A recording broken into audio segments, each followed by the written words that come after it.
Big boss मराठीमधील यंदाचा season गाजला तो स्पर्धकांमुळे, त्यांच्यातील बॉन्डमुळे. बिग बॉस संपल्यानंतरही हे स्पर्धक एकमेकांच्या संपर्कात असतात.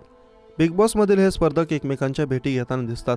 नुकतंच कोकण हार्टेड गर्ल अंकिता वालावलकर हिने बिग बॉस मराठीचा विजेता सूरज चव्हाण याच्या बारामतीतील मोडे गावातील घरी त्याची भेट घेतली. त्यानंतर अंकिताने सूरज आणि त्याच्या कुटुंबियांच्या भेटीचे फोटो सोशल मीडियावर शेअर केले होते. पण इंस्टाग्रामवर या भेटीचे फोटो शेअर करण्यात आल्यानंतर अंकिता आणि सूरज यांच्यात वाद निर्माण झाला आहे. अंकिता वालावलकर तिचा होणारा पती संगीतकार कुणाल भगत सोबत बारामतीतील सूरज चव्हाणच्या घरी गेली.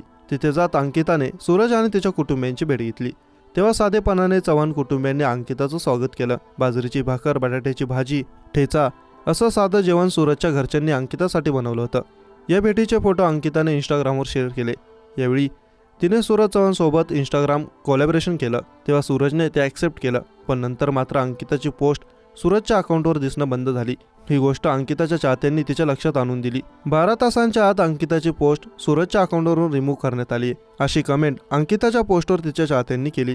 यावर अंकिताने प्रतिक्रिया दिली आहे. थँक्यू, तुम्ही गोष्ट लक्षात आणून दिली. पण एक शेवटचं सांगते, सूरज त्याचा इंस्टाग्राम अकाउंट हँडल करत नाही. सूरजच्या आजूबाजूला त्यांना मी नको असल्या कारणास्तव मी यातून काढता पाय घेत आहे.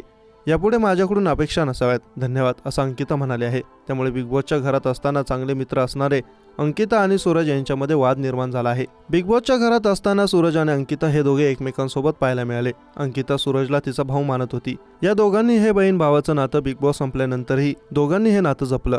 सूरजच्या वाढदिवसाला अंकिताने व्हिडिओ कॉल केला होता.